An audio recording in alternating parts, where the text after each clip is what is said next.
Like when Eminem says, you only get one shot. And I like missed it. Like I got that golden opportunity and I just like failed on it. Michael Jackson, how well do you remember seeing him for the first time in third grade? That was my very first concert that I've ever seen. And it was raining. I remember we had an umbrella, we had binoculars, and we were like looking out and seeing Michael Jackson in his like, you know, sparkly jacket. I remember coming home, you're a kid, you just like reenact what you see and what you love. And I loved Michael Jackson. So I would like try to do the moonwalk, you know, wear a glove in my hand, one glove in my hand, you know. How do you think he influenced you? It was more of that, not necessarily his voice so much about, but more about his presence. You know, his music videos, that live show, being on stage.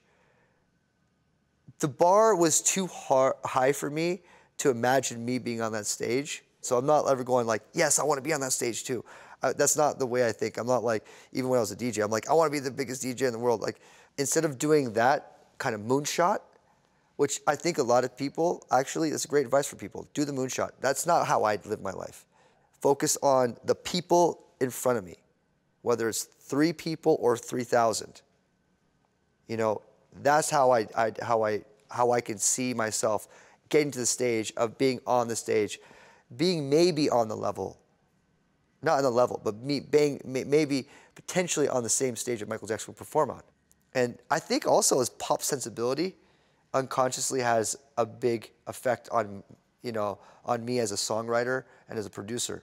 The hooks are what really sink in, you know, and Michael Jackson was a hook guy. He was a hook master. And shortly after his death, you worked with Motown on a Jackson 5 remix, but then a few years after that, you worked with Sony and you have the entire Michael Jackson catalog to work with. Take me through the process of doing that remix and then finding out it was lacking the wow factor.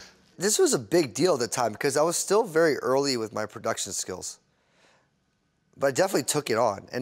And there was bigger records I could have done, but I decided to do Dancing Machine because it was more like, it's a great song. And also in my head, I'm like thinking, I don't want to remix the biggest song. I want to remix a song I can imagine with my DNA in it.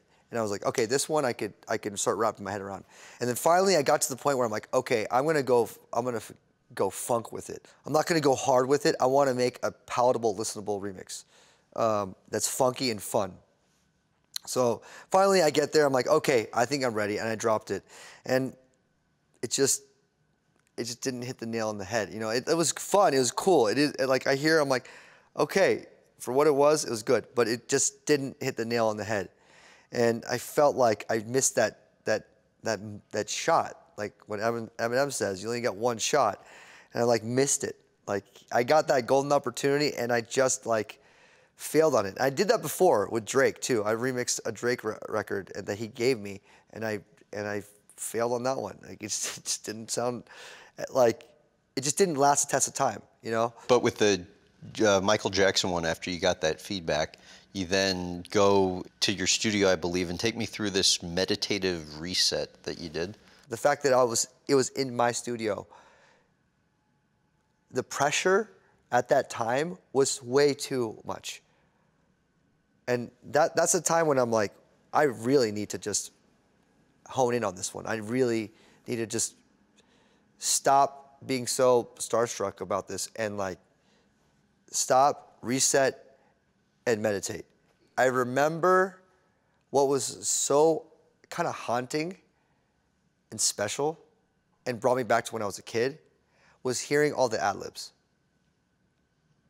Hearing him breathing in the microphone, him talking to the engineer, the drumstick clicks, like all these sounds. It's just as if Michael Jackson was in the room with me. Like no joke.